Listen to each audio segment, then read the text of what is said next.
Captain America Brave New World is the fourth Captain America movie. Now following Sam Wilson as our current Captain America, we'll follow him in this political thriller trying to figure out who is causing mayhem in Washington, D.C. And that's all. Pretty much not any spoilers, you guys. This will be a spoiler-free review. When the movie is finally released, we will have to dive into spoilers. But okay, with Captain America Brave New World, I am kind of impressed we have gotten this far into the MCU. We had a really great run of Chris Evans as Steve Rogers playing Captain America. Really adore that trilogy and what that character was, and now to see it being handed off to Sam Wilson, I think is equally exciting. I was even somebody who was super fond of the Falcon and Winter Soldier series on Disney Plus. I know some people are mixed on it, but I really thought that was one of the better Disney Plus shows Marvel has put out. But a lot of us have been following the news leading up to Captain America Brave New World. Tons of different reshoots, things being added on, taken away, rumors of an inflated budget, test screenings that didn't go great, and seeing all these Hulk villains returning in a non-Hulk centered movie, it was honestly starting to give me pause on this movie and really kind of tame my expectations for what to expect. But having now sat down, watched the movie, I'm gonna say it is enjoyable, but it is a little far from great. I'm gonna get into the good and then I'm gonna get into the bad with this movie. Starting off, really appreciated the much more serious tone. Ever since we got the movie Captain America Winter Soldier, I think there have been fans begging for that kind of tone and vibe to return. And you can very much feel Brave New World tries to emulate Winter Soldier vibes. The MCU humor is at a minimum, you still get it here and there, but for the most part, the movie keeps it pretty serious, and once the plot starts kicking in, you are intrigued to see Sam Wilson try and figure out what's going on. And heck, Sam Wilson himself, Anthony Mackie, I think he's charismatic. He's a different Captain America than Steve Rogers, obviously, but what he brings to the role, I really enjoyed. I know there's still a large debate online whether he should even be Captain America. Should he take the serum? The guy needs superpowers. And the movie does things to actually address that and his hesitancy with wanting to take the serum. And there was even this one particular action scene in the movie that he got to do that didn't include his suit that has all this high-tech Wakanda gear on it,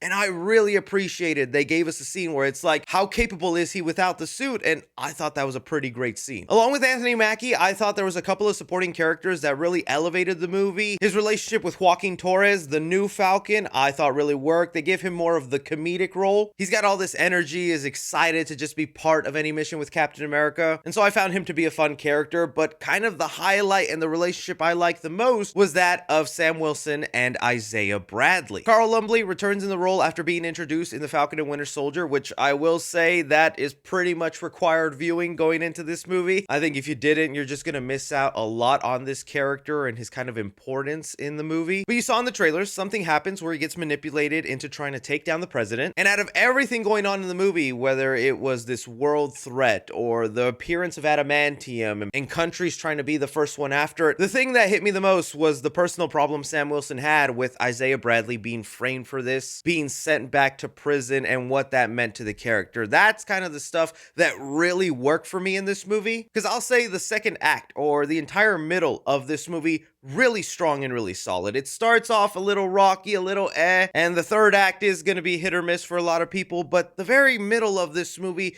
where it tries to keep things grounded, you're uncovering a mystery, it is pulling out as much of that Winter Soldier vibe, and that's what I really liked about the movie. But alright, moving on to the things I'm mixed to negative about, I think there's a real argument to be made that Captain America Brave New World is going to be taken a lot like The Amazing Spider-Man 2 for the MCU. And again, this is coming from somebody who actually defends and really likes Amazing Spider-Man 2, but even I can admit a movie like that has some really high standout moments and some things that really bring it down and make you wonder, how did this pass? Starting off, the fight scenes.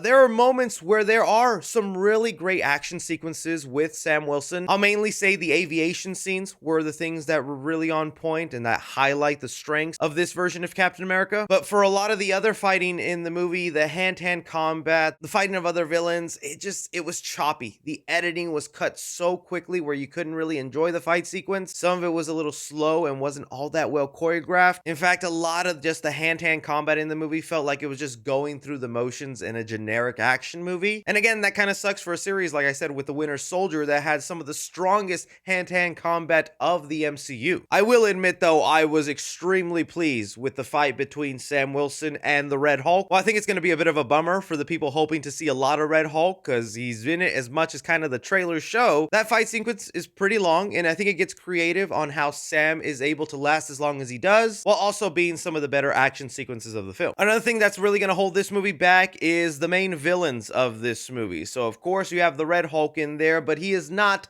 the main villain throughout the course of the movie. If you've been following along with the news for Captain America Brave New World, you'll know that they're bringing back an old Hulk villain, the Leader, who was first introduced and set up all the way back in the Incredible Hulk of 2008. In fact, you could argue that this is the long-awaited sequel for the Incredible Hulk. I don't know how many people were begging for a Hulk sequel that didn't include Bruce Banner Hulk, but if you wanted to see a lot of storylines from that movie wrapped up, this is the film for it. And well, Samuel Stearns returning back, played by Tim Blake Nelson, had some strong moments, but overall is going to feel like a major disappointment for a lot of people, and it's going to make you wonder, why, after all these years, did we try to bring this character back? And I just hate how the MCU continues doing Hulk characters dirty, because I was pretty disappointed after all the years what they ended up doing when they brought back the Abomination. And here with the Leader, I'm not a huge fan of the look they went with. The overall plan and thing he's been scheming for the past, decade, pretty disappointing. And it's sad because the performance of the Leader isn't bad. Tim Blake Nelson has this real calm demeanor, and his voice has a thick bass to it that actually gives him some weight, and I'm like, this could have been a really cool character, and he feels almost wasted in this movie. Sadly, there's also going to be plenty of moments throughout the film that you're going to obviously tell were the reshoot scenes, and you'll be able to know because it'll go from feeling like an actual movie to Sam Wilson just standing in front of a green screen, and it happens in some very pivotal emotional moments. It just completely takes you out when the movie has that downgraded feel, like this was reshot in front of a green screen on a random Tuesday and they just inserted it into the movie. Pair that up with other characters that felt just kind of forgettable or irreplaceable in the movie, whether it's Giancarlo Esposito's character or this Ruth character that's a retired Black Widow working for the White House. You could have honestly have just taken her out of the movie and really have not made a difference. And again, I want to emphasize, I don't think this movie is a train wreck or as awful as it was looking to be with all the reshoots and hearings of these test screenings, but it is another instance of Marvel just putting out an okay movie. And just an okay, barely alright film is sometimes just so boring and disappointing in a universe that used to be so much more exciting. I think there's definitely going to be enough people that get all the enjoyment and fun out of this film, especially if you were someone that was looking forward to Sam Wilson's Captain America, because I honestly was kind of happy seeing him hold the shield and what he was able to accomplish in this film.